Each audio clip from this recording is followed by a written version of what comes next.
Alexandre, houve uma morte aí que está chamando a atenção do doleiro Antônio Cláudio Albernaz Cordeiro, foi encontrado morto em Porto Alegre, era investigado pela Lava Jato. O que tem que ser considerado aí nessa investigação? Pois é, a polícia acha que foi suicídio, como também achou que foi suicídio um corpo que apareceu boiando no Lago Paranoá aqui em Brasília e que estava envolvido num escândalo no governo do Rio Grande do Sul, né? A polícia ainda não sabe exatamente por que Celso Daniel foi morto a tiros, porque a vereadora Marielle foi morta a tiros, porque o Toninho do PT foi morto a tiros em Campinas, porque o vice-prefeito de Ourolândia, na Bahia, que havia denunciado corrupção na Petrobras, foi morto com 9 tiros, porque a geógrafa Priscila de Góes Pereira, que denunciou corrupção na despoluição da Baía da Guanabara, foi morta a tiros, né? Ninguém sabe direito ainda, há muita desconfiança, porque o relator da Lava Jato, Teori Zavascki, perdeu a vida naquele acidente aéreo, né? Então, são dúvidas que ficam na cabeça da gente quando aparece uma quantidade maior de cadáveres ligados à mesma raiz da corrupção, né? Parece que na corrupção tem gente muito pesada.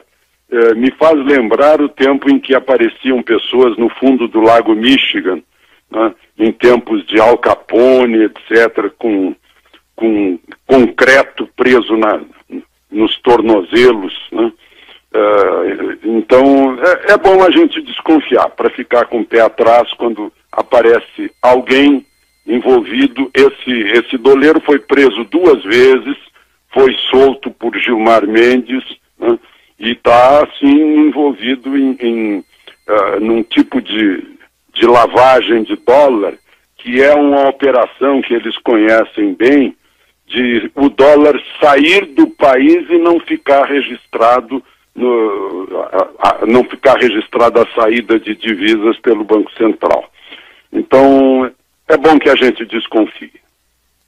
Alexandre, a gente ouviu há pouco aqui o Marco Aurélio Nogueira, ele é cientista político da Unesp, ele avaliando sobre a prisão e depois a soltura do Temer, Moreira Franco e outros nomes ligados ao MDB na operação da semana passada.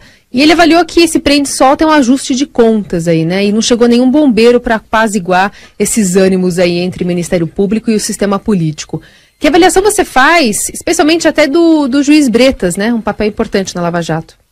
Pois é, eu não sei, talvez isso seja uma teoria de conspiração, né? Mas aí eu não acredito muito, mas eu prefiro acreditar que o desembargador Atier, eu conversei com juristas analisando as decisões do desembargador e eles me dizem que o desembargador agiu certo, que deixou mal o juiz Bretas, inclusive fala da interpretação caolha do juiz Bretas, e que foi absolutamente correto, dentro dos princípios do direito e da Constituição, o desembargador Atier, quando soltou o ex-presidente Temer, o ex-governador e ex-ministro Moreira Franco e o auxiliar de Temer, Coronel Lima, além de outras 5 pessoas. Chegaram a dizer que quem sai mal nesse episódio seria o juiz Bretas, que foi além da sandália, né? Foi o sapateiro que foi além da sandália e quis julgar a escultura de Fídias.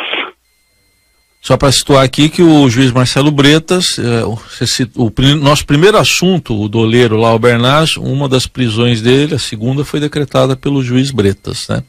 E aí o ministro Gilmar o mandou soltar.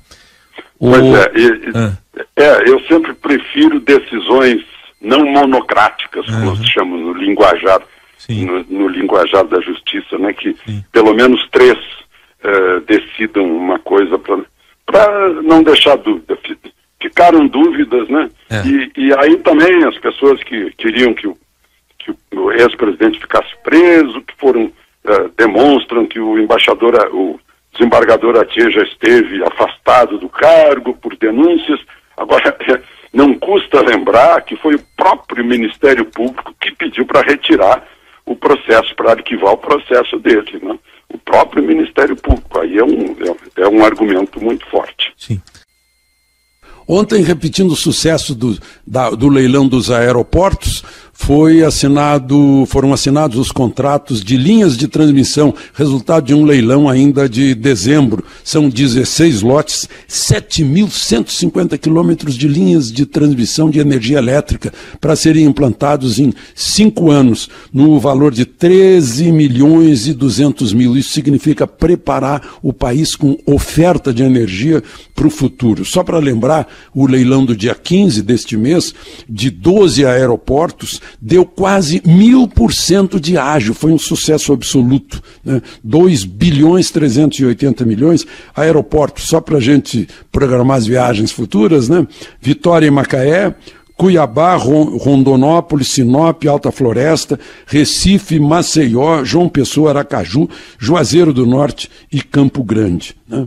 É o país se preparando para o futuro. A mesma coisa quando a gente ouve aí, hoje eu ouvi 2 vezes, que tinha um impasse entre o presidente da Câmara e o presidente da República, que havia uma crise entre o presidente da Câmara e o presidente da República. Por quê? Qual é o fato? Que vai afetar a reforma da Previdência. Vai afetar como? Eu cheguei a ouvir uma dizendo assim que um deputado desconfia que... Né? Meu Deus. Né? E aí o que abala, fato, abalou a Bolsa de Valores. Né? Desvalorizou ações de companhias brasileiras, né? Pelo menos no mercado secundário. Agora, para falar em futuro, a gente tem que ter um presente mais tranquilo, né? A gente está confundindo fatos com fake news, com disque-disque, com coisa de candinha, com tititi, e a gente não sabe mais o que é verdade e o que é mentira.